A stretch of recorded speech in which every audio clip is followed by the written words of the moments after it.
ভাগ্য বদলের আশায় প্রবাসে পাড়ি জমিয়ে প্রতিনিয়তই সফলতার উদাহরণ সৃষ্টি করেছেন বাংলাদেশিরা। এমনই একজন বাহরাইন প্রবাসী আব্দুর রহমান প্রায় ২৪ বছর আগে পাড়ি জমান মধ্যপ্রাচ্যের দেশ বাহরাইনে। মেধা, ধৈর্য আর দক্ষতায় প্রবাসে প্রতিষ্ঠিত করেছেন নিজের ব্যবসা প্রতিষ্ঠান।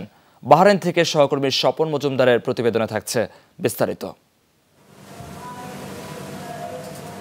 উন্নত জীবনের আশায় ২০০০ সালে মধ্যপ্রাচ্যের দেশ বাহরাইনে পাড়ি জমান কুমিল্লার আব্দুর রহমান।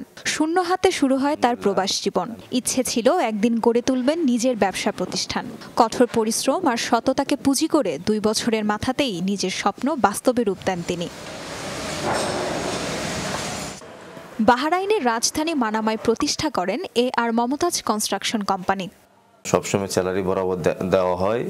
কোম্পানির যত এমপ্লয় আছে সকলের ভালো সময় খারাপ সময় দেখাশোনা করা হয়।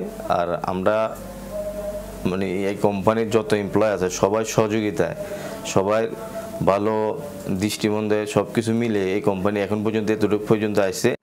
সকল প্রকার নির্মাণ সরঞ্জাম সহ অভিজ্ঞ শ্রমিক সরবরাহ করে থাকে AR মমতাজ কনস্ট্রাকশন। মানসম্মত কাজ ও বিশ্বস্ততার কারণে প্রতিষ্ঠানটি সুনাম কুড়িয়েছে বাহরাইনে।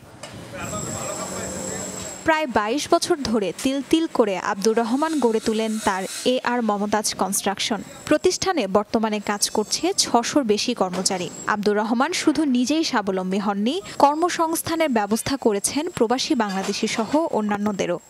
আমাদের কাজের সাইটও অনেকগুলো রয়েছে এবং কাজের যে গুণগত মান এটা অবশ্যই আমাদের ভালো, এবং আমাদের যে স্যালারি ইনশাল্লাহ আমাদের মাস টু মাস দিয়ে যাচ্ছে। আমি বিগত ৭ বছর এই কোম্পানিতে আছি। কোম্পানি অনেক ভালো, এই জন্য আছি কোম্পানিতে, আরও থাকবো সামনে। দেশ ছেড়ে দূরে এমন আস্থাভাজন প্রতিষ্ঠানে কাজের সুযোগ পেয়ে খুশি প্রবাসী শ্রমিকরা। AR মমতাজ কোম্পানি অনেক ভালো, সাব কন্ট্রাক্টর অনেক আছে, টাকা দেয় না, এখানে কাম করলে গ্যারান্টি আছে টাকা। আমাদের এই কোম্পানি এখন বর্তমানে কাজের অনেক চাহিদা বেশি, যার জন্য still fixer, carpenter, mason, labour সব ধরনের লোকের প্রয়োজন। এই কোম্পানিতে কাজ করে আমরা সবাই খুশি, আনন্দিত। মাসিক সবাইকে স্যালারি দেওয়া হয়। সমাজ সেবাতেও ভূমিকা রাখছেন আব্দুর রহমান। নিজ এলাকায় প্রতিষ্ঠা করেছেন Syed Momtaz welfare foundation. Tajrian Sobhan, Jamuna news.